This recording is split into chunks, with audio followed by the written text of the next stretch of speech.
بسم اللہ الرحمن الرحیم والصلاة والسلام علی سیدنا خاتم النبیین و خاتم المعصومین۔ پیارے طلباء کرام، السلام علیکم ورحمۃ اللہ وبرکاتہ۔ پیارے طلباء کرام، کل ہم نے صاحب ہدایہ اور ہدایہ شریف کا تھوڑا بہت تعارف پڑھا، تو آج ہم کتاب کا آغاز کر رہے ہیں۔ تو شروع کرتے ہیں کتاب کو۔ مصنف نے عنوان دیا کتاب الطہارات۔ اب طہارات یہ جو لفظ ہے یہ طہارت کی جمع ہے۔ یہ ہم پہلے بھی کئی مرتبہ پڑھ چکے ہیں۔ لفظ طہارت اگر تا کے فتح کے ساتھ ہو تو پاکی مراد ہوتی ہے، اگر تا کے کسرہ کے ساتھ ہو تو اعلی طہارت مراد ہوتا ہے، یعنی پانی اور مٹی جس سے طہارت حاصل کی جاتی ہے۔ اگر لفظ طہارت تا کے ضمہ کے ساتھ ہو، طہارت ہو، تو پھر اس سے مراد وہ بچا ہوا پانی جو پاکی حاصل کرنے کے بعد بچ جائے اسے طہارت بولا جاتا ہے۔ کتاب الطہارات۔ اب سوال ہوتا ہے کہ کتاب الطہارات کو سب سے پہلے کیوں لائے، اس کو مقدم کیوں کیا؟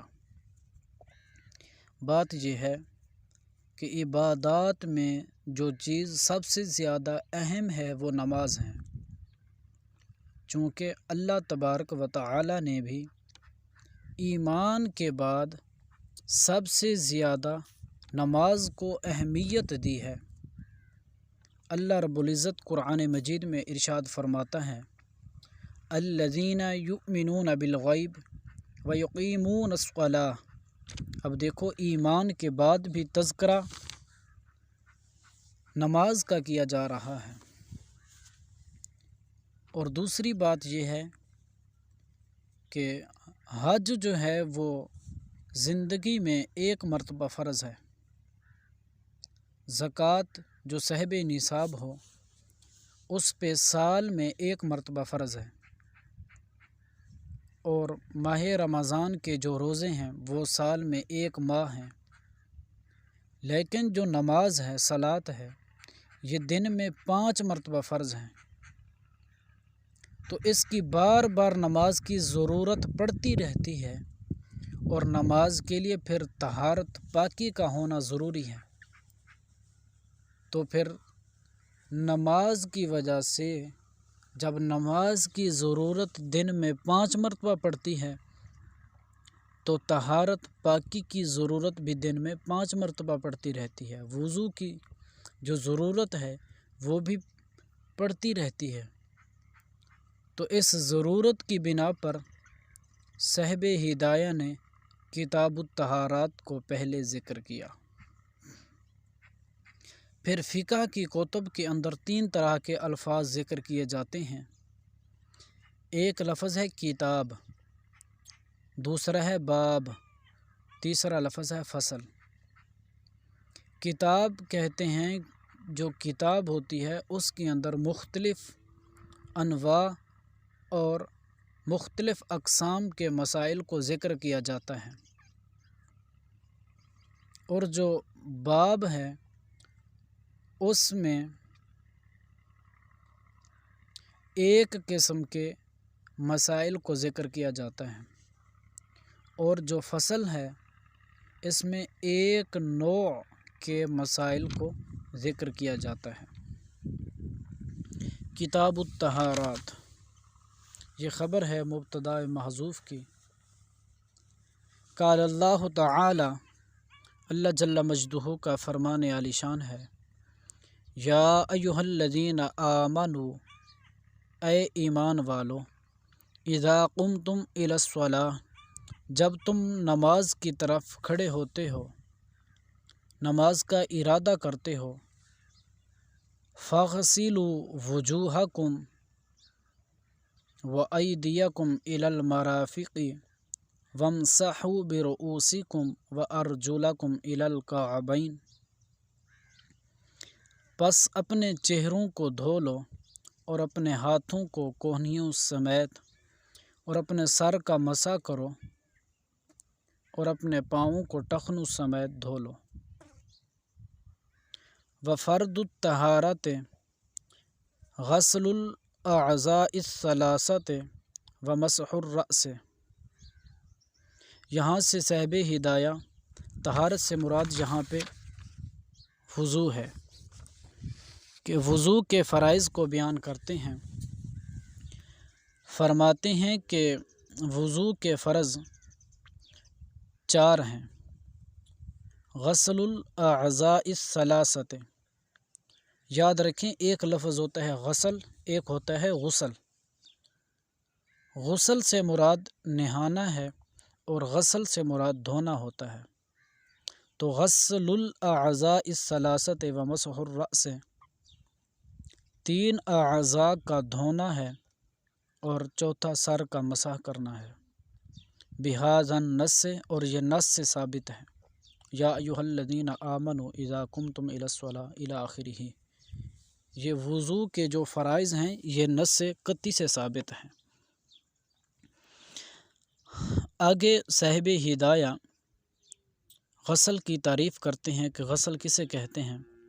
والغسل هو الاسالۃ، فرماتے ہیں کہ غسل کہتے ہیں پانی کا بہانا، یعنی عضو پر پانی بہانا کہ عضو سے پانی ٹپکنے لگے، گرنے لگے، اس کو غسل کہتے ہیں، دھونا کہتے ہیں۔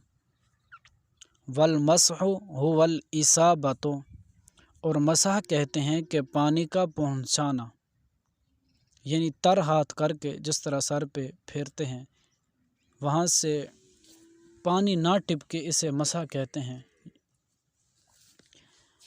آگے صاحب ہدایہ وحد الوجہ من قصاص الشعر الى اسفل الذقن والى شحمتي الاذنین، آگے چہرے کی حد بیان کرتے ہیں کہ کتنا چہرہ دھونا وضو کے اندر فرض ہے۔ فرماتے ہیں کہ چہرے کی حد لمبائی کے اندر سر کے بال اگنے سے لے کر ٹھوڑی کے نیچے تک، وَإِلَى شَحْمَتَيِ الْأُذُنَيْنِ، اور چوڑائی میں ایک کان کی لو سے لے کر دوسرے کان کی لو تک دھونا، یہ چہرہ فرض ہے۔ اب اس پہ دلیل کیا ہے کتنا چہرہ فرض ہے دھونا وضو کے اندر؟ دلیل دیتے ہیں لِأَنَّ الْمُوَاجَهَةَ تَقَعُ بِهَذَا الْجُمْلَةِ وَهُوَ مُشْتَقٌّ مِنْهَا، کہتے ہیں کیونکہ لفظ مواجہت یہ حاصل ہوتا ہے اسی جملہ سے، اور لفظ وجہ جو ہے یہ مشتق ہے لفظ مواجہت سے۔ دلیل کا خلاصہ یہ ہے کہ فرماتے ہیں کہ اللہ تبارک و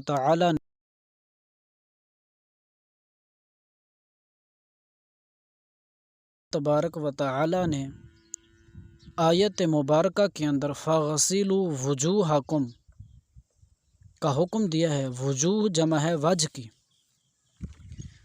وجہ کہتے ہیں، ابھی آپ نے پڑھا کہ سر کے بال اگنے کی جگہ سے لے کر تھوڑی کے نیچے تک اور چوڑائی میں ایک کان کی لو سے لے کر دوسرے کان کی لو تک، اسے وجہ کہتے ہیں، چہرہ کہتے ہیں۔ اور لفظ وجہ جو ہے یہ لفظ مواجہت سے مشتق ہے۔ اب مواجہت کہتے ہیں آمنے سامنے ہونے کو، تو آدمی کسی کے سامنے آئے تو چہرے کا اتنا حصہ آنکھوں کے سامنے ہوتا ہے، یعنی سر کے بال اگنے سے لے کر ٹھوڑی کے نیچے تک، اور ایک کان کی لو سے لے کر دوسرے کان کی لو تک، یہ حصہ آدمی کے سامنے ہوتا ہے، دوسرے آدمی کے آمنے سامنے ہوتا ہے۔ اس لیے اتنے حصے کو وجہ کہتے ہیں۔ تو یہ اتنا حصہ دھونا وضو کے اندر فرض ہے۔